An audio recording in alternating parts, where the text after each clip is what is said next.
প্রিয় শিক্ষার্থীরা, সালামু আলাইকুম।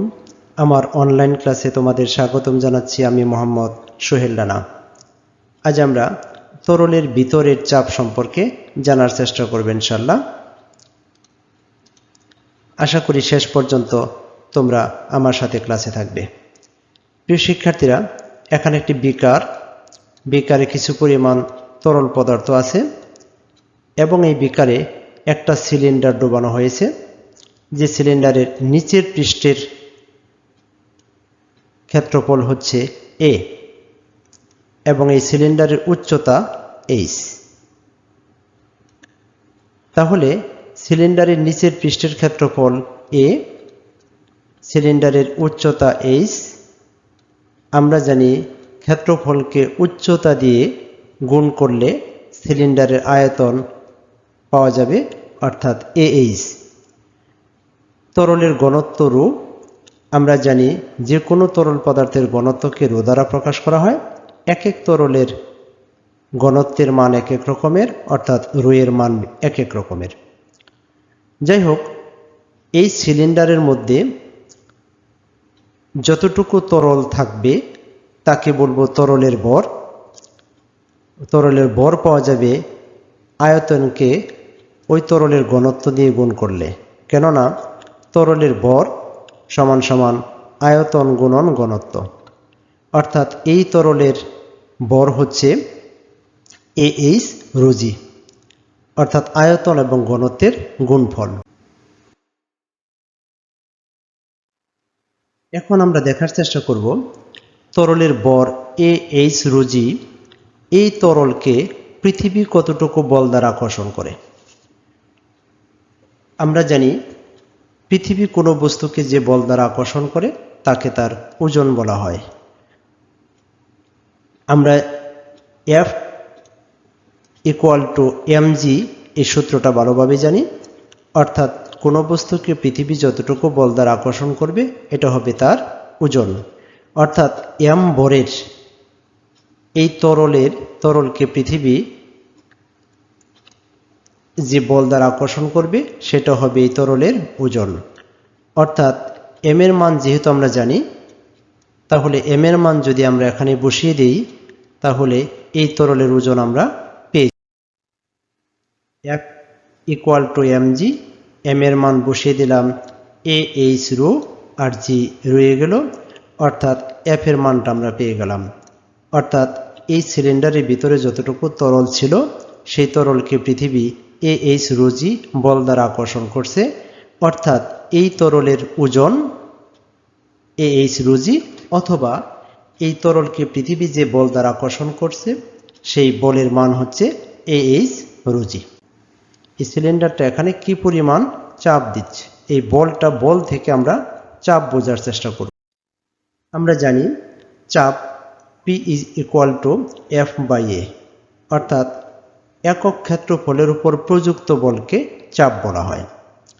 এখানে F এর মান যেহেতু আমরা জানি, F এর মানটা যদি এই সমীকরণে বসিয়ে দিই তাহলে এই তরল অর্থাৎ এই সিলিন্ডারের ভিতরে যতটুকু তরল আছে সেই তরলটুকু নিচের দিকের পানিতে কি পরিমাণ চাপ প্রয়োগ করছে সেই চাপটা আমরা বের করতে পারবো।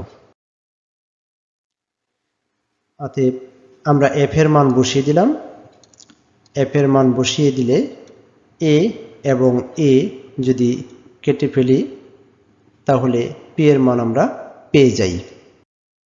P পেলাম আমরা H রো g।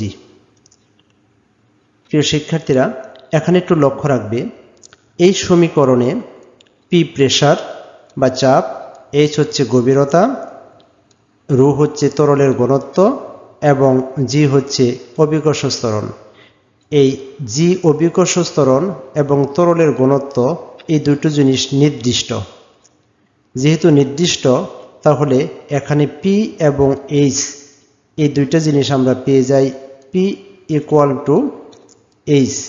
অর্থাৎ এখান থেকে আমরা বলতে পারি চাপটা গভীরতার সাথে একটা সম্পর্ক, সমানুপাতিক সম্পর্ক। অর্থাৎ গভীরতা যদি বাড়ে তাহলে চাপ বাড়বে, গভীরতা যদি কমে তাহলে চাপ কমবে। এটাকে আমরা বলতে পারি সমানুপাতিক একটা সম্পর্ক।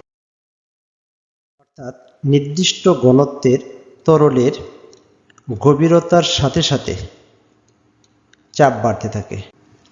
এটা আমাদের জন্য আর্কিমিডিজের সূত্র প্রমাণ করতে সাহায্য করবে। প্রিয় শিক্ষার্থীরা, এখন আমরা আর্কিমিডিজের সূত্র এবং প্লবতা সম্পর্কে জানার চেষ্টা করব। আমাদের হেল্প করবে তরলের চাপ এবং তরলের ওজন এই দুইটা জিনিস আমাদের হেল্প করবে। প্রথমে আর্কিমিডিজের সূত্রটা আমরা বুঝে নেই। কোনো বস্তুকে তরলে নিমজ্জিত করলে বস্তুটি কিছুটা ওজন হারায় বলে মনে হয়। বস্তুর এই হারানো ওজন বস্তুর দ্বারা অপসারিত তরলের ওজনের সমান। অর্থাৎ আমি এই বিকারে এই সিলিন্ডারটা যখন ডুবালাম তখন সিলিন্ডারটা কিছু তরল অপসারণ করবে। আর এই সিলিন্ডারের বাতাসের ওজন হচ্ছে mg। বাতাসের ওজনটা এখানে থাকবে না, কমে যাবে।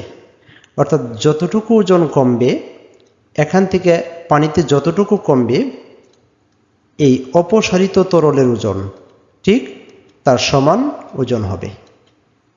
অর্থাৎ এই পানিতে কোনো একটা বস্তু ফেলে দিলে, এটা যে কোনো বস্তুর ক্ষেত্রেই, কোনো একটা বস্তু ডুবালে ওই বস্তুটা যতটুকু পানি অপসারণ করে সেই অপসারিত তরলের ওজন যদি বের করা হয় এবং বস্তুর হারানো ওজন যদি আমরা বের করি, এই দুইটা সমান হবে।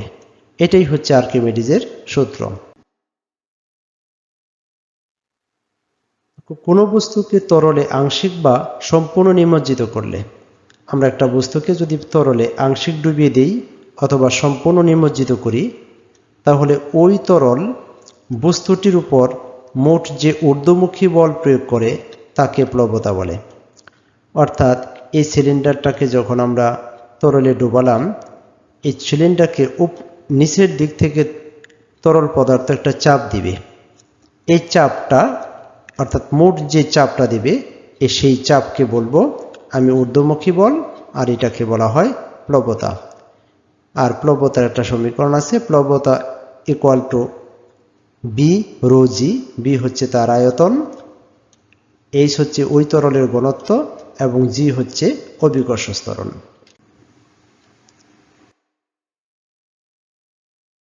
প্রিয় শিক্ষার্থীরা, একটা বিকারের পানিতে এ ক্ষেত্রফলের এবং এইচ উচ্চতার একটি সিলিন্ডার ডোবানো আছে। এখানকার সিলিন্ডারের উচ্চতা হচ্ছে এইচ, অর্থাৎ এই সিলিন্ডারের উপরের মাথা থেকে নিচ পর্যন্ত তার উচ্চতা হচ্ছে এইচ। সিলিন্ডারের উপরে একটি পানি আছে, সেই পানির গভীরতা হচ্ছে H1 এবং সিলিন্ডারের উপরের পানি থেকে শুরু করে নিচের পানির গভীরতা হচ্ছে গিয়া H2।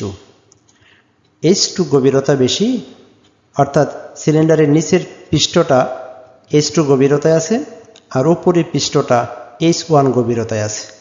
আর H2 থেকে যখন আমরা H1 বাদ দিব তখন আমাদের সিলিন্ডারের উচ্চতাটা বের হয়ে আসবে।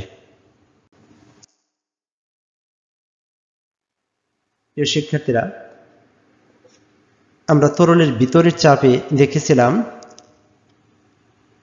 তোমাদের হয়তো মনে আছে, P equal to H rho G. যেহেতু এখানে দুটো চাপ কাজ করেছে, অর্থাৎ এই সিলিন্ডারের উপরের পৃষ্ঠে উপর দিক থেকে একটা চাপ কাজ করেছে, এটাকে আমরা P1 বলেছি।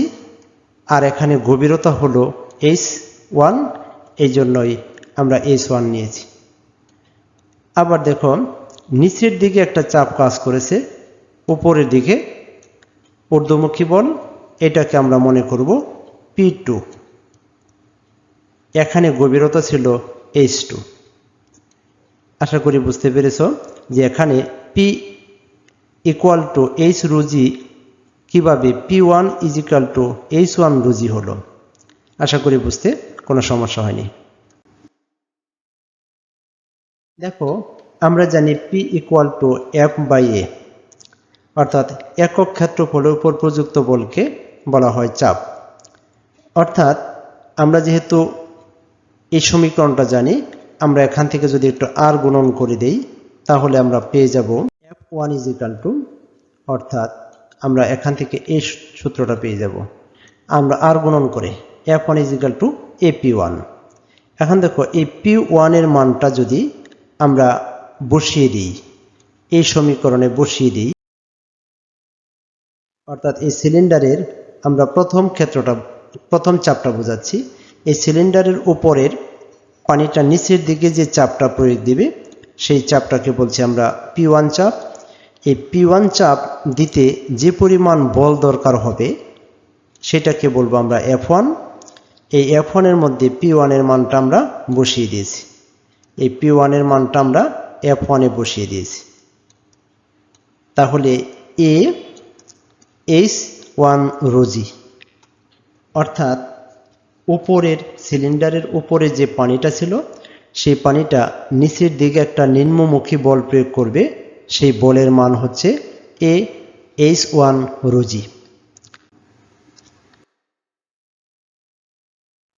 দেখো এই চাপটাকে আমরা এখন ফোকাস করছি, এটাকে বলছি আমরা P2, যেহেতু এখানে গভীরতা হচ্ছে গিয়া H2 আর এই দুইটা জিনিস কনস্ট্যান্ট রো জি, অর্থাৎ নিচ থেকে সিলিন্ডারের উপরের দিকে একটা ঊর্ধ্বমুখী বল প্রয়োগ করবে। আমরা জানি চাপ একক ক্ষেত্রফলের উপর প্রযুক্ত বল। এখানে যদি আমরা আর গুণন করি F2 এর মানটা বের করে নিব, অর্থাৎ F2 এর মান হবে আর গুণন করে F2 সমান সমান AP2। এখন আসো এই P2 এর মানটা যদি এখানে বসিয়ে দিই তাহলে F2 এর মানটা আমরা পেয়ে যাব, অর্থাৎ নিচ থেকে যে বলটা উপরের দিকে প্রয়োগ করবে তার মানটা আমরা পেয়ে গেলাম। দেখো আমরা দুটো মান পেলাম। F1 এর মানটা হচ্ছে নিচের দিকে প্রয়োগ করবে সিলিন্ডারে, এবং F2 হচ্ছে গিয়া উপরের দিকে প্রয়োগ করবে সিলিন্ডারে, উপর দিকে ধাক্কা দিবে, যাকে আমরা প্লবতা বলছি। এখন আসো এই কোন বলটা বেশি হবে। আমরা জানি H1 greater than H2 greater than H1। H2 এর মানটা বেশি, গভীরতা যেহেতু বেশি এখানে চাপ বেশি প্রয়োগ করবে, চাপ বেশি প্রয়োগ করলে বলও বেশি লাগবে। আর এখানে গভীরতা যেহেতু কম, চাপ কম প্রয়োগ করবে, কম চাপ প্রয়োগ করতে বলও কম লাগবে, অর্থাৎ আমরা পেলাম H2 গ্রেটার দেন H1।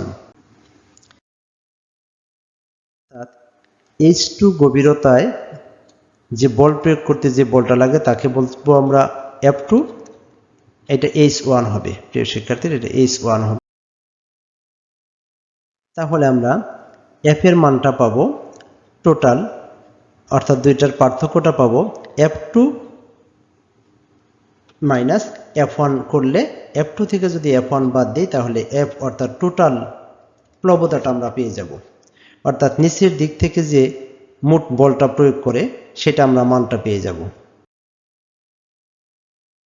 দেখো আমরা F2 এর মানটা এখানে বসিয়ে দিয়েছি, F1 এর মানটা আমরা এখানে বসিয়ে দিয়েছি। F1 এর মানটা হচ্ছে এটা যা নিচের দিকে প্রয়োগ করছে, F2 এর মানটা হচ্ছে গিয়া এটা যা উপরের দিকে প্রয়োগ করছে। এখান থেকে দেখো এ রোজি কমন যায়, কমন নেওয়া যায়, থাকে H2 আর এখানে মাইনাস H1।